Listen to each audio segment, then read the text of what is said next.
Calcutta press ক্লাবে এই সাংবাদিক সম্মেলন আয়োজন করার জন্য আপনাদের সবাইকে ধন্যবাদ। আপনারা এখানে এসেছেন, ধৈর্য সহকারে আমাদের কিছু কথা শুনবেন। আমরা কিছু কথা বলতে চাই।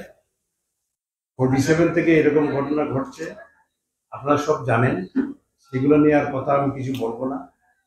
শুধু এই সমস্যার কিভাবে সমাধান সম্ভব, যেহেতু সমস্যা আছে, আমরা নির্যাতিত হচ্ছি, সমাধানও আছে।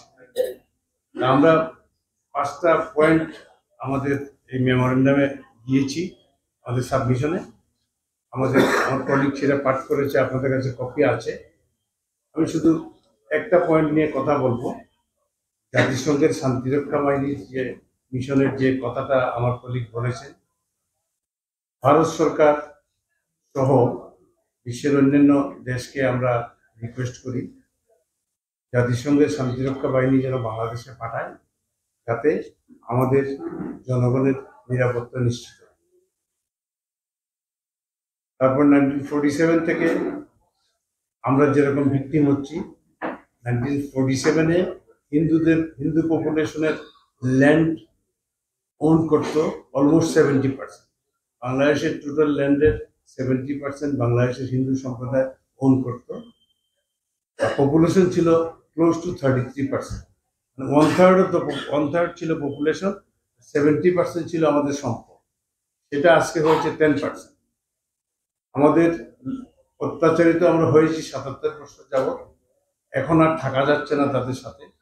বাংলাদেশ থেকে প্রতিনিয়ত আমরা খবর পাচ্ছি, তোমরা একটা কিছু করো।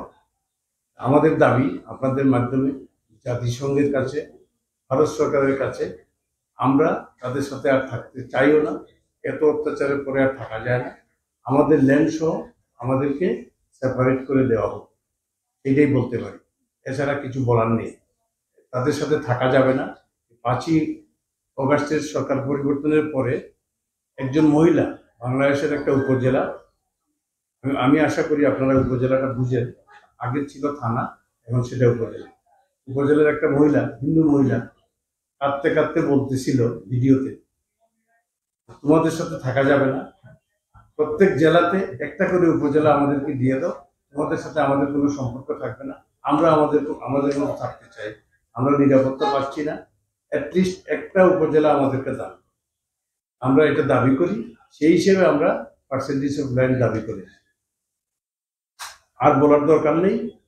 আমরা চাই এটা সমাধান হোক, আমরা শান্তিপূর্ণভাবে থাকতে চাই।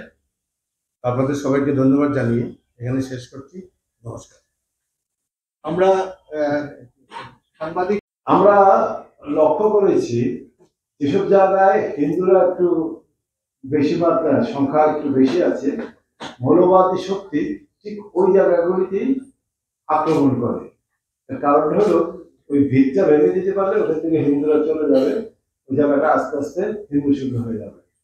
উপজেলার কথাটা ঠিক ওইভাবে না, আমরা মনে করছি ঠিক ওই জায়গাগুলিতে যদি আমরা রেস্ট্রিক্টেড জোন করতে পারি বা প্রটেক্টেড জোন করতে পারি, তাহলে হয়তো হিন্দুরা রক্ষা পাবে। প্রটেক্টেড জোন আমরা বলছি ওই এলাকার প্রশাসনটা পুরা হিন্দু হবে, পুলিশ হিন্দু হবে, দারোগা হিন্দু হবে, ম্যাজিস্ট্রেট হিন্দু হবে, এমপি হিন্দু হবে। অর্থাৎ এরকম যেমন উড়িয়াকে উপজেলা আমাদের চাঁদপুর জেলা, আমি মনে করি যে এলাকায় সবকিছু হিন্দু হয়, ওই এলাকা অনেক হিন্দু হলো, তো ওই জায়গাটা প্রটেক্টেড হবে। মানে আপনি কি এটা বলতে চাইছেন, মানে যে সমস্ত উপজেলাগুলোতে হিন্দু প্রাধান্য রয়েছে, অর্থাৎ হিন্দুদের সংখ্যা বেশি এবং সেখানে হিন্দুদের উপর আক্রমণ হচ্ছে বেশি সংখ্যক, তো সেই জোনগুলোকে আপনি বলছেন পুরো হিন্দু প্রশাসন দিয়ে শাসন, বা সেটা কি সম্ভব? একটা স্বাধীন, ওটাও তো একটা স্বাধীন রাষ্ট্র, সম্ভব সেটা না, অসম্ভব কেন? মানে অর্থাৎ রাষ্ট্রের ভিতরেই আমরা প্রটেক্টেড জোন চাচ্ছি। পুরো বিষয়টা যেমন নাসিরনগর অ্যাটাক হয়েছে, এই নাসিরনগরে যদি পুরো প্রশাসনটা হিন্দু থাকতো তাহলে আমরা মনে করি এটা হতো না।